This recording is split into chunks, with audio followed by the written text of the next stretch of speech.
Jason X is directed by James Isaac. This is a horror action sci-fi movie. The movie stars Lexa Doig as Rowan, Peter Mensaw as Sergeant Brodsky, Chuck Campbell as Sonoran, Lisa Ryder as KM-14, and Kane Hodder as Jason Voorhees. This movie is rated R for strong horror violence, language, and some sexuality. This is not a movie for children or teenagers. I would say 18 years of age and older, no one below that. The movie has a runtime of 1 hour and 32 minutes. Jason X was released in theaters in the United States on Friday, April 26, 2002. In 2008, mass murderer Jason Voorhees is captured by the United States government and held at the Crystal Lake Research Facility. After numerous failed attempts to kill Jason over the following 2 years, government scientist Rowan LaFontaine suggests putting him in a cryogenic stasis. Dr. Wimmer and Sergeant Marcus arrive with soldiers hoping to further research Jason's ability to heal lethal wounds, as they believe it involves rapid cellular regeneration that can be replicated. Jason breaks free of his restraints and kills the soldiers and Dr. Wimmer. Rowan lures him into a cryogenic pod and activates it, but he ruptures the pod with his machete, stabbing Rowan in the abdomen. The cryogenic fluid spills into the sealed room, freezing them both. 455 years later, Earth has become too polluted to support life and humans, so humans have moved to a new planet, Earth 2. On a field trip to Earth 1, Professor Brandon Lau, his android companion KM-14, intern Adrian Thomas, and students Sonoran, Janessa, Azrael, Kinza, Waylander, and Stoney explore the abandoned Crystal Lake Research Facility, finding the frozen Jason and Rowan. They bring them aboard their spaceship, the Grendel, and revive Rowan while leaving Jason in the morgue, believing him to be dead. Adrian is ordered to dissect Jason's body, but Rowan warns them of the danger of revealing Jason's nature and superhuman abilities. Lowe, who is in serious debt, calls his financial backer, Dieter Perez, on a nearby space station, the Solaris. Perez recognizes Jason's name and notes his body could interest a collector. While Stoney and Kinza have sex, Jason awakens and attacks Adrian, freezing her face with liquid nitrogen before smashing her face to pieces on a counter. Jason takes a machete-shaped surgical tool and kills Stoney in front of Kinza. Sergeant Brodsky leads a group of soldiers to attack Jason. Jason interrupts a projected holographic game, breaking Azrael's back and bashing Dallas's skull in. Jason tries to attack Engineer Crush, but Brodsky and his soldiers arrive just in time to save him.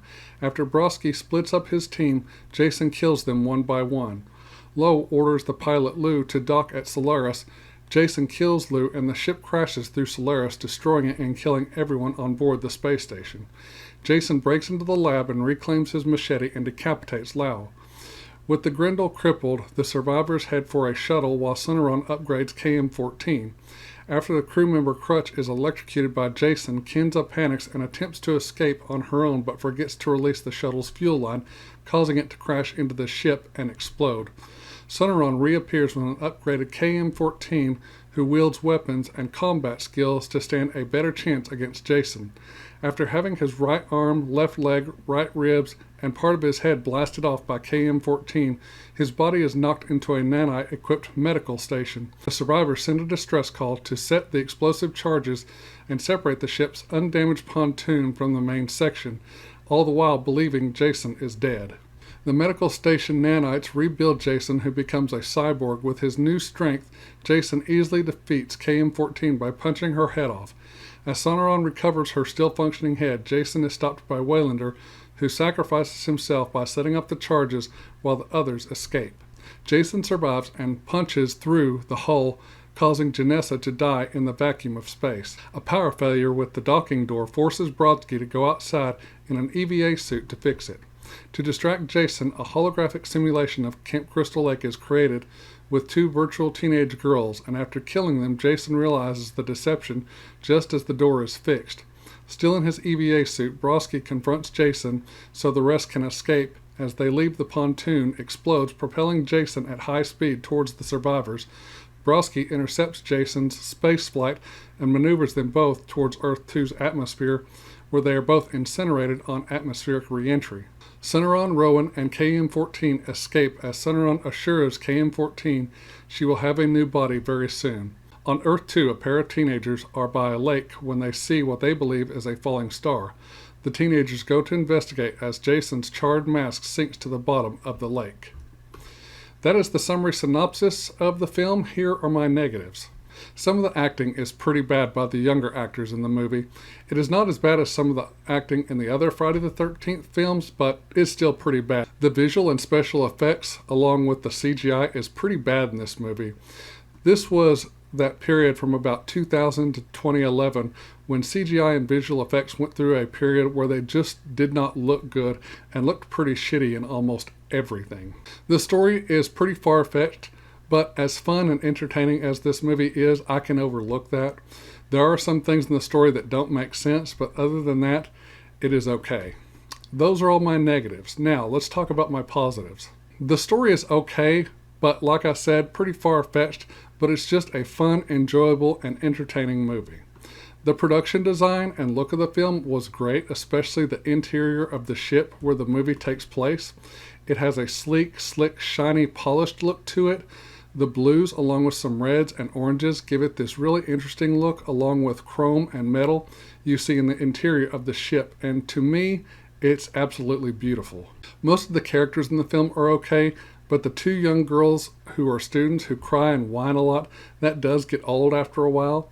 The professor is just a sleazeball who wants Jason for money and doesn't care about anything else. Rowan is the voice of reason and really takes command when shit hits the fan. Brodsky is the Marine who's determined to keep everyone safe while taking Jason out. Sonoran is awesome and is very knowledgeable and smart, which comes in handy in certain situations. The best character of the film, though, is the android KM-14 played by Lisa Ryder. I'm not going to say why I like her so much. If you want to know, go watch the movie and you will understand why she's so awesome. The kills in this movie are pretty fascinating. They really outdid themselves with this one as far as the kills go. The best kill is when Jason kills Adrian. There are some other awesome kills as well, especially when he kills the Marines. So those are all my positives. Now it's grading time. I'm going to give Jason X an A+. Here are my final thoughts. Now I know what you're all thinking. Why give this an A+? I am giving this movie an A+ just because it's such a fun, enjoyable, entertaining movie. I love this movie. It's a guilty pleasure movie for me. This movie is not a great piece of cinema, but it's just so damn entertaining and funny. Is this movie worth watching and worth owning? Dare I say it? Yes. I already have this movie on DVD and I hope to get it on Blu-ray soon. This is one of those movies you can watch, especially if you're in a down mood or have had a bad day. It will for sure make you laugh and put a smile on your face. Okay, that's it for this video. Thank you so much for watching. I'm going to say good night. God bless. I love all of you, and I will see you all in the next video. Bye-bye. Good to go. Pull together, baby.